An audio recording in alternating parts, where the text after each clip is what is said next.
But for protection, I blocked the intensity of the violence that I experienced that day in the moment and for a long time after.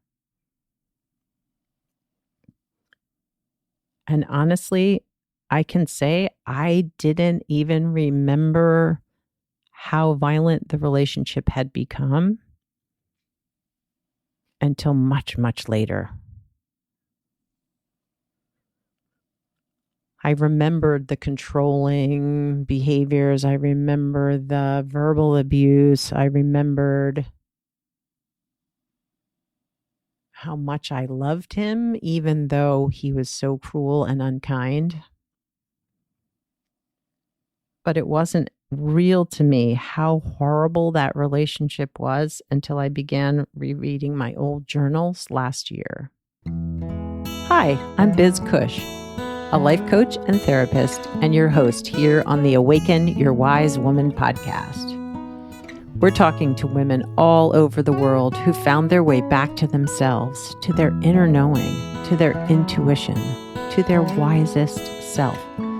We're exploring how to feel alive, authentic, engaged, and fully present in your life. Let's awaken your wise woman. Hi, and welcome back to the Awaken Your Wise Woman podcast. I'm your host, Elizabeth Cush, or Biz Cush, better known as Biz, and this is my podcast. And I'm excited because this being March, it marks the 6th year anniversary of the podcast being live, which is crazy. 6 years. I launched back in 2018 at the very end of February with just an introductory episode. And honestly have to say that I never listened back to that episode, but I'm pretty sure it could be kind of cringeworthy. And back then, the podcast was Woman Warriors, not the Awaken Your Wise Woman podcast.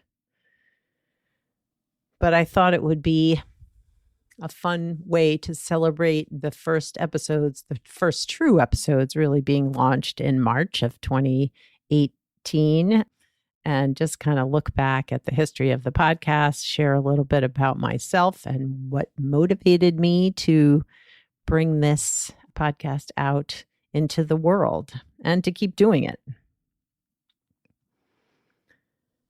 So, as I said, I'm Elizabeth or Biz Cush. I am a licensed clinical professional counselor, licensed in Maryland and Delaware to provide therapy for individuals and groups. And my practice has been going strong for about 10 years. And I love what I do as a therapist. I love bringing parts work and mindfulness and somatic work into the work that I do with my clients to help them heal and help them move forward in their lives. And I'm also a life coach for highly sensitive women. And that's a little bit of a newer business for me. I launched 2.5 years ago my Elizabeth Cush coaching business, and it's been a really fun journey. I've gotten to meet some really amazing women from around the world, and I look forward to continuing that in a broader way through groups as we go forward.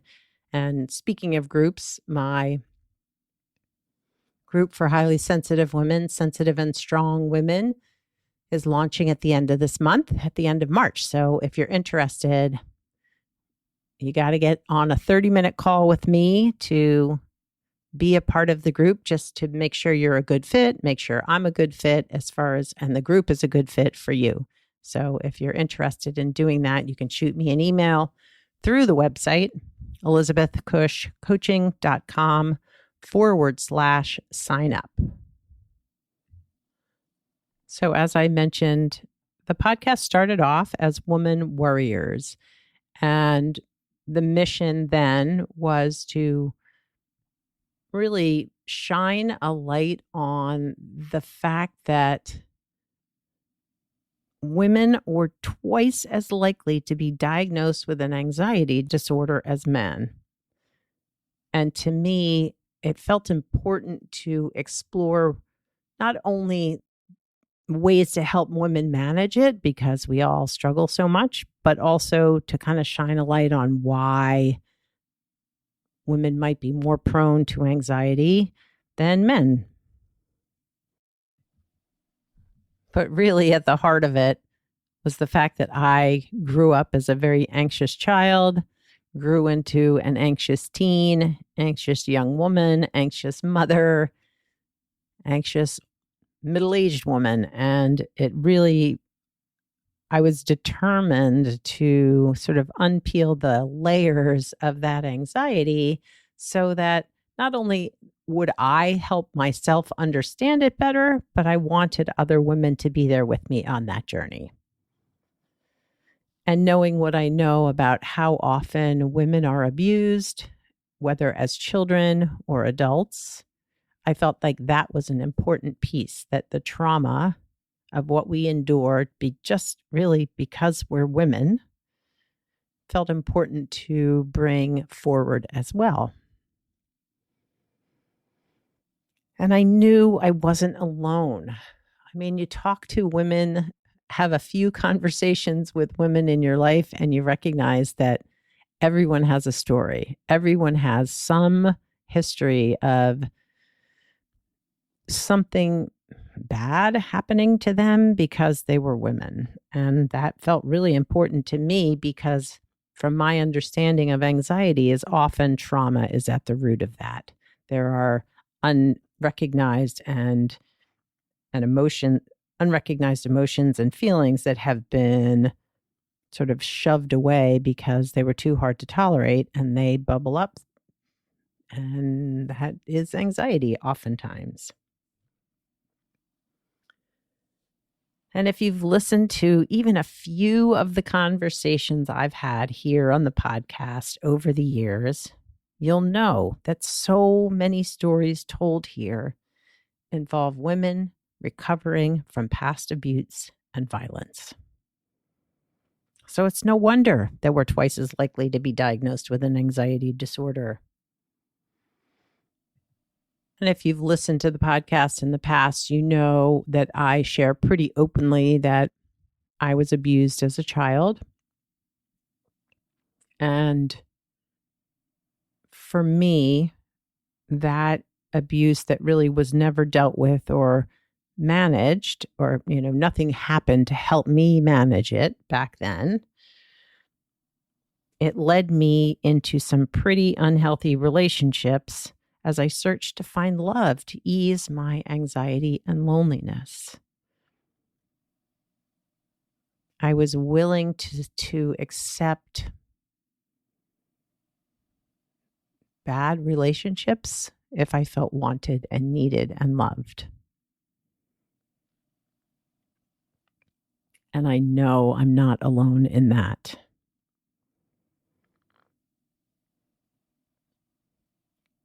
Here's a story I've never told before, but I wrote about it a while back. And at the time, it just felt too painful to disclose or share anywhere else than for myself. But I've done a lot of healing over the years, and it feels important to share this just to validate that abuse can happen in plain sight with no one stepping forward to help or believe you or protect you.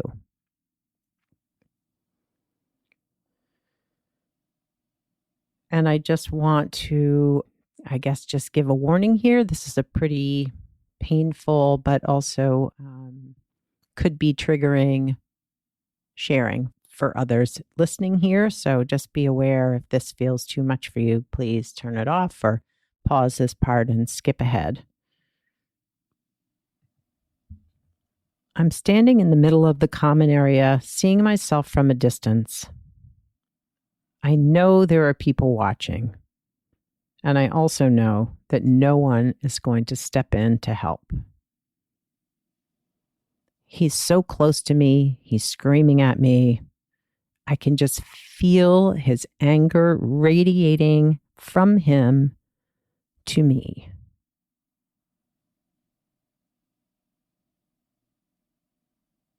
And all I've done is left his place to go to my own. That was it. I was walking home.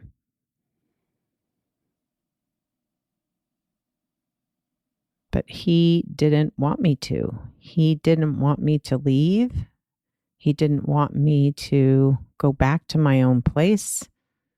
And he was really, really, really angry.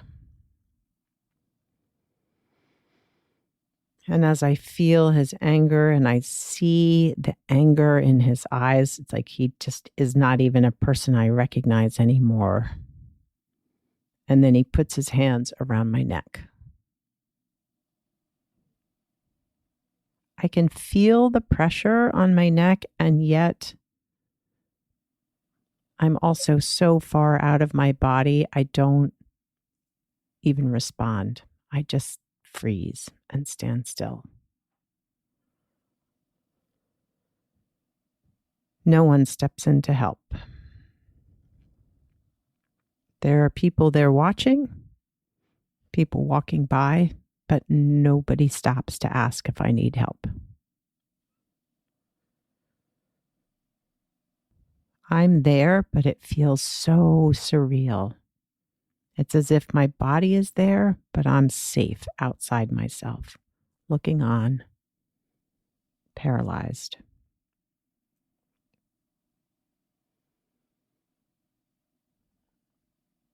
Now, that scene happened more than 40 years ago when I was in college. And as I look back, I feel so much compassion and love for that young woman who stayed in that relationship even after the violence. But that wasn't always the case. I haven't always been able to look back at her with compassion and kindness.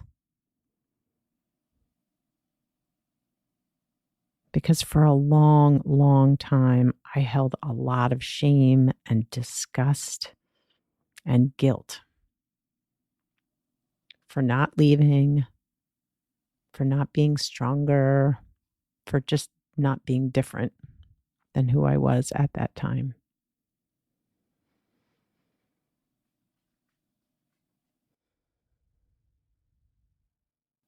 But for protection, I blocked the intensity of the violence that I experienced that day in the moment and for a long time after.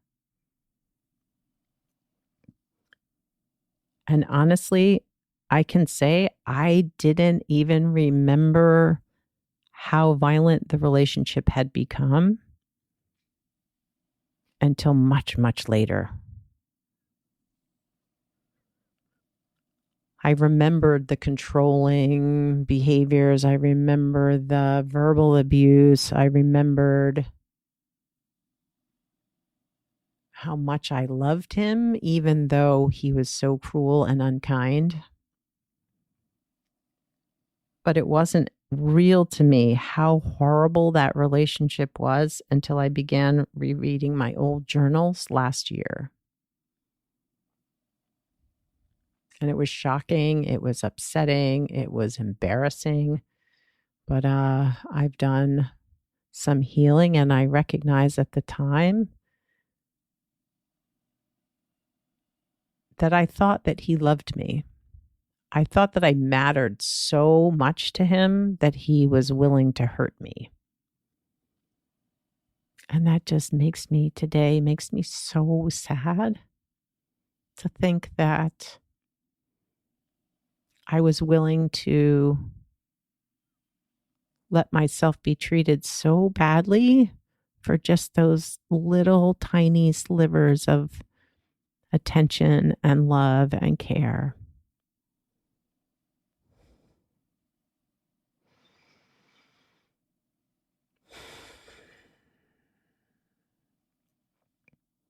And so today I hold so much compassion for her and her need to be loved.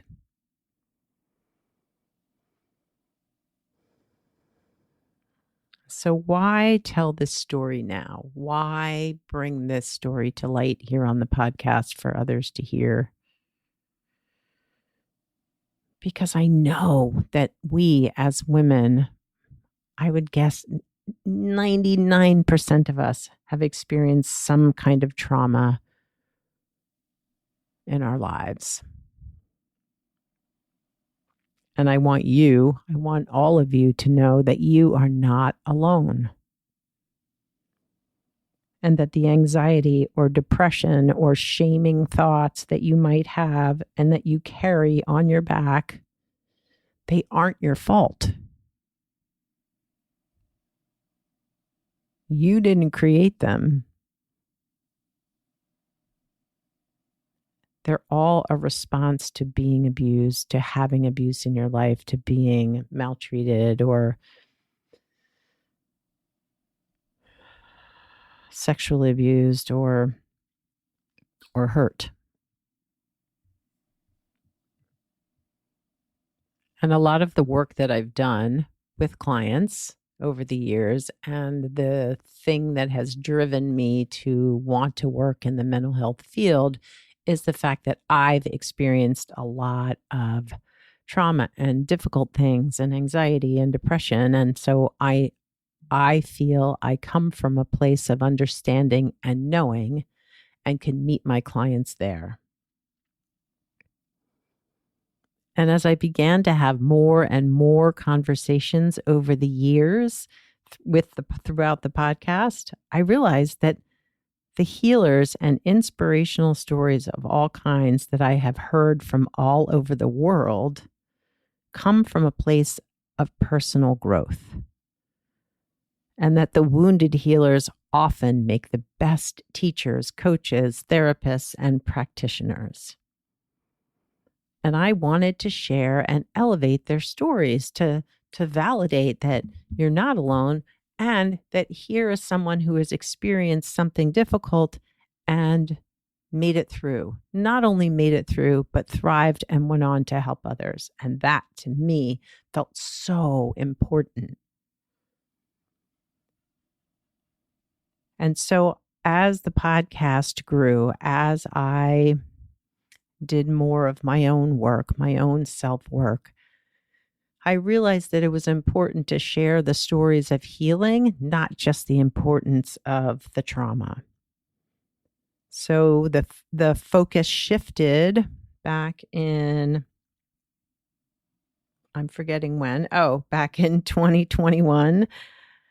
After 166 episodes, the podcast shifted from Woman Warriors to the Awaken Your Wise Woman podcast, because it felt really, really important to share the healing and how women have come about healing for themselves, because everyone's journey is so different and there are so many paths to healing that, to me, it felt really, really, really important to share those gifts. And what I've learned through this process is I love deep conversations with women. And I love to share our collective stories and our feminine gifts. So this episode marks the 228th episode, which is amazing to me. Amazing. 6 years in, season 4. But it's not easy. It's hard work. It takes time and effort and scheduling, devotion, dedication, passion, preparation. And I have an editor who helps write the show notes. I have an editor for the sound, but the work is really mine. Researching guests, creating questions, bringing those episodes out into the world through my podcast host, and promoting it on social media. It's a lot of work. And now I'm stepping into video a little bit, putting some of those videos up on YouTube. But they are certainly not professionally edited by any means. But they're there if you're interested in seeing me or seeing the guests. And what I've learned about my guests is that I just am so blown away by their strength and spirit and willingness to be open and vulnerable here in conversation to share with you. And I honestly think that at the end of each conversation, I'm like, that's the best conversation ever. That is the best episode I've ever had for the podcast. And I think pretty much it happens every time I end a conversation. So I'm just so inspired. I just love to hear their stories and their paths of healing and how they bring that healing out into the world.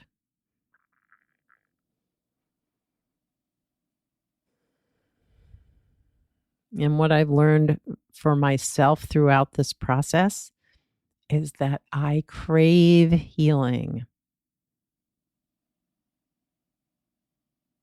That I am just willing to try and work on and take care of all my parts, the abused parts, the hurt parts, the lonely parts, so that I can enter into my client sessions with my self energy, my most grounded self energy, to bring healing for them too, to help them find their path of healing.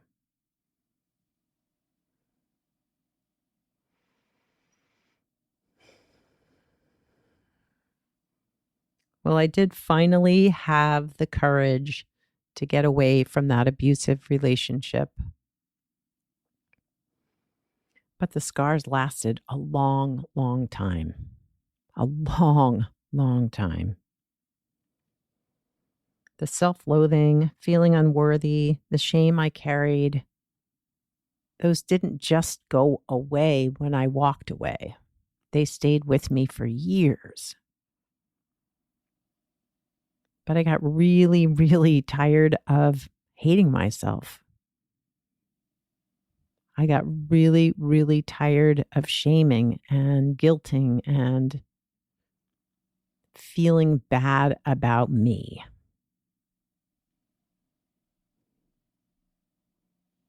And what I've learned through my own healing process was that for so long, I was striving to find love outside myself through relationships, through having children, through animals, pets, when really loving myself was the love I needed all along.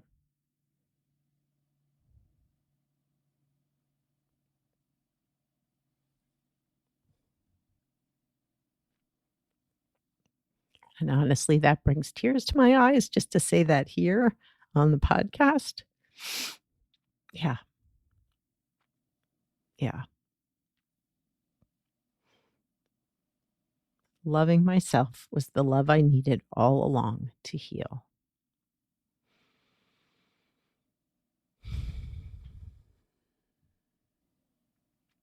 And I appreciate that you're here with me on this journey, listening, tuning in, commenting, sharing your stories with me.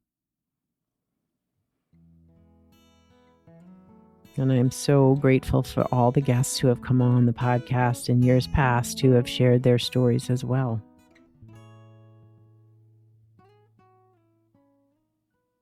And so the path moving forward for me with the podcast is to continue to share more voices from more places around the world that will inspire and ignite your inner light. There'll be more inspirational women, more learning, some laughs, some tears, and lots of love and respect. Women are amazing, amazing. And I am fortunate to have some truly amazing women in my life. And we have shit we have to overcome. There is no doubt about that. But our voices are needed. Our sensitive feminine spirit is needed because we can help each other heal and grow. We can help the world heal and grow. So my promise to you is that I will continue to bring these amazing feminine spirits, feminine voices, feminine energy out into the world through the podcast. So as the podcast continues through its 4th season and beyond, I'll be here sharing stories. And I hope that you will continue to tune in and be a part of this amazing spiritual revolution.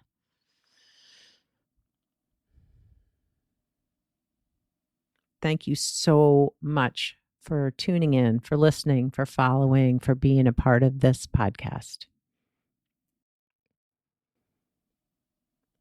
And if you're interested in finding out more about my group that's starting at the end of the month, or just to get on the list of group interest, you can go to my website, elizabethcushcoaching.com. And Cush is spelled with a C, just like Bush, C-U-S-H. And there at the top of the page, you'll find the links for the groups, for working with me one-on-one, links to my therapy page. So it's all there. And I would be honored to work with you if you're interested.